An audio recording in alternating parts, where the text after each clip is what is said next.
আসসালামু আলাইকুম। অন্য ধর্মে যারা শুনছেন তাদেরকে জানাই আমার পক্ষ থেকে আন্তরিক শুভেচ্ছা। জিম্বাবুয়ের বিপক্ষে প্রথম টি-20 ম্যাচে 4/3 খেলা যখন শেষ হয়, 4/3 বলতে এক দলের ইনিংস শেষ এবং অন্য দলের ইনিংসের মাঝামাঝি সময়টাকে বোঝানো হয়েছে। এই সময় পাকিস্তান ম্যাচের জন্য ফেভারিট ছিল নাকি পাকিস্তান একটু কোণঠাসার মধ্যে পড়েছিল?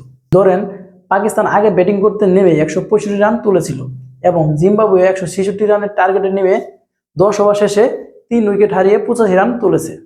শেষ 10 ওভারে তাদের দরকার আর 81 রান এবং হাতে আছে 7টি উইকেট। এখন প্রথম 10 ওভারে যদি 3 উইকেট হারিয়ে তারা 85 রান করে, তাহলে শেষ 10 ওভারে হাতে 7টা উইকেট থাকার পর মাত্র 81 রান করতে পারবে না। সেই কারণেই আমি বলছি যে পাকিস্তান ওই সময়টায় একটু কোণঠাসা অবস্থায় ছিল। জিম্বাবুয়ে ছিল তখন একটু ম্যাচ জয়ের ফেভারিট হিসেবে। ওইখান থেকে শুরু হয় জিম্বাবুয়ের 10টা। জিম্বাবুয়ে হারে জিম্বাবুয়ের মতো এবং পাকিস্তান জিতে পাকিস্তানের মতোই। সেখানে পাকিস্তান অ্যাবসলিউটলি পাকিস্তানের মতোই জিতে। কোণঠাসা অবস্থা থেকে বেরিয়ে এসে তারা এই বিশাল জয়টা পেয়েছে 157 রানে, যেখানে তাদের 10 ওভারের রান ছিল 85 রান, উইকেট হারিয়েছিলেন মাত্র 3টি।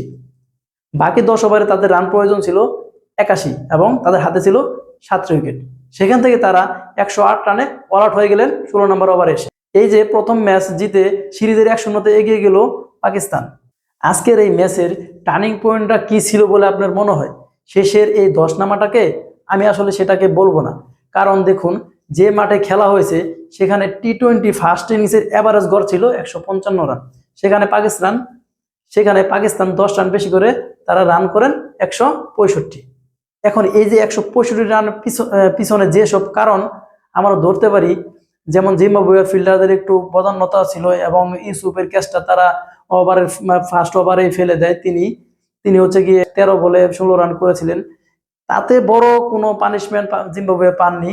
কিন্তু আবার দেখুন, ইউসুফের আউট হয়ে যাওয়ার পরপরই নেমেছেন উসমান খান।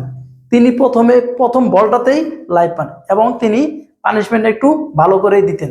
সেখানটাও বড় পানিশমেন্ট জিম্বাবুয়ে পাননি, মাঝামাঝি একটা পানিশমেন্ট পেয়েছেন। তিনি 39 রান করে গিয়েছিলেন মাত্র 30 বলে এবং 15 ওভারে পাকিস্তানে যখন 4 উইকেট হারিয়ে 105 রান নিয়েছিল এবং জিম্বাবুয়ে কিন্তু রানটাকে তারা কন্ট্রোল করতেই চেয়েছিল কিংবা কন্ট্রোলের মধ্যে রেখেছিল। তারা হয়তো বা চেয়েছিল 150 রানের মধ্যে পাকিস্তানকে তারা ধরে রাখবে।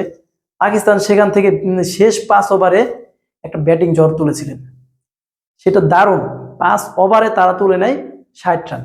105 রান থেকে যেটা রান গিয়ে দাঁড়ায় 165-তে। ইনফ্যাক্ট শেষ 2 ওভারে তারা তুলে নেয় 34 রান। এই 5 ওভারের মধ্যে সিকান্দার রাজা একটা বল করে, যেটা ছিল 17 নম্বর ওভারটাতে, তিনি মাত্র 4 রান দেয়। তিনি খুব ভালো একটা চমৎকার ইনিংস খেলেছিলেন। 4 ওভার শেষে মাত্র 14 রান দিয়ে একটি উইকেট নিয়েছিলেন। তাই নিয়ে এখানে আমরা দেখেছি যে তিনি ওয়ানডে ম্যাচেও শেষ দিকে নেমে একটা ব্যাটিং ঝড় তুলেন। তিনি এক্ষেত্রেও তাই করেছেন, তিনি একটা বড় ব্যাটিং ঝড় তুলেছিলেন। তিনি 25 বলে 39 রানের অপরাজিত একটা ইনিংস খেলেন এবং ইরফান খান 15 বলে 25 রানের অসাধারণ একটা ইনিংস খেলে দেন। যার উপর ভিত্তি করেই পাকিস্তানের 165 রানের বিশাল একটা স্কোর দাঁড়ায়। তাহলে আমার দৃষ্টিতে আজকের ম্যাচের টার্নিং পয়েন্টটা আমি কোনটাকে ধরতে পারি, যে এই যে পাকিস্তানের লাস্ট 5 ওভার যে তারা 60 রান করেছিলেন এবং দুর্দান্ত একটা ব্যাটিং ঝড় তারা তুলেছিলেন, এটাকে আমরা আজকের ম্যাচের টার্নিং পয়েন্ট বলবো, যার উপর ভিত্তি করেই পাকিস্তান 57 রানে বিশাল এক জয় পায়। আপনারা কি একমত হলে জানাবেন কমেন্ট বক্সে।